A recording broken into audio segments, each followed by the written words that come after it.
All right, the Olympics just a couple of days away from the opening ceremony over in Rio. Gee, there's been some problems over there, hasn't there? That's probably a different debate for a different day. But there has been talk from particularly New Zealand pundits that this could be the best medal haul for a New Zealand Olympic team ever, potentially anyway. But what do the bookies say? Paddy Power over in the UK, always a wonderful barometer, Pat Brittenden, of where people should be putting their money or how likely it is that certain teams or individuals will win sporting events.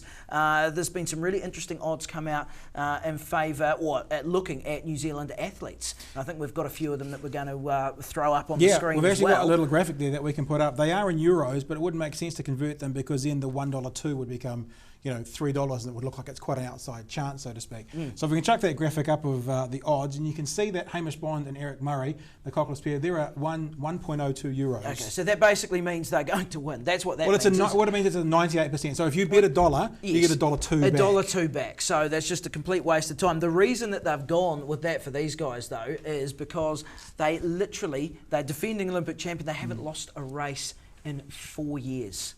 So there is nobody on the planet that can come close to these guys. You would have to back those odds of $1.2.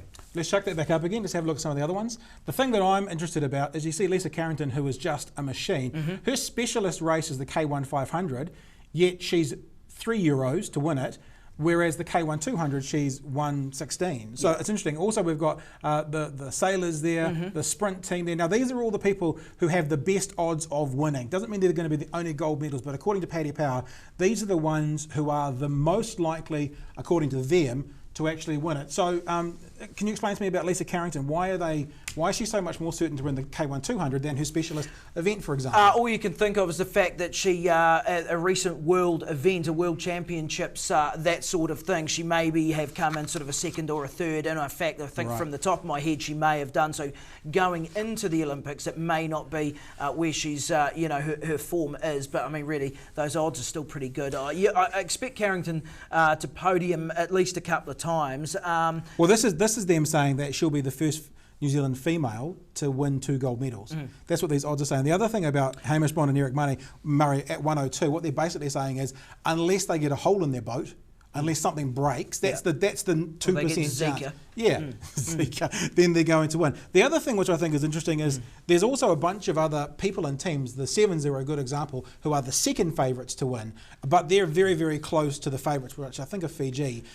So that we're not saying that these are the only gold medals. Oh, no. We're also not saying that these are the people who are going to definitely win, because what always happens is you get a couple of unknowns come through. Right. Lisa Carrington at the last one was probably one and win, and then you get a couple of people who are expected who don't. You get a couple of Russians in there. Well, what about the Sevens? I saw a funny meme the other day that had this. He was like a 40-year-old weightlifter, big beard, and was lifting like this, and the meme was something like 10-year-old Russian girl banned from gymnastics at the Olympics. The Sevens. Yes. Well, here's the thing, the form hasn't been that great of late. They haven't won tournaments enough, they haven't won the series. There has been a major wish list from Gordon Titchens Sir Gordon as to who he wanted, say, from the 15-man game, All Blacks, etc., to go and make that squad. A lot of them turned him down, the likes of Beauden Barrett, the likes of Ben Smith. They're not going to be there. He wanted a few of those guys in there, Ardie Sevilla. They all seem to sort of pull out at the last minute. The gap is quite simply closed when it comes to, look at Kenya, for example. Kenya are a good shot. They have been at tournaments in recent times. It just quite simply comes down to the fact that people have caught up with New Zealand.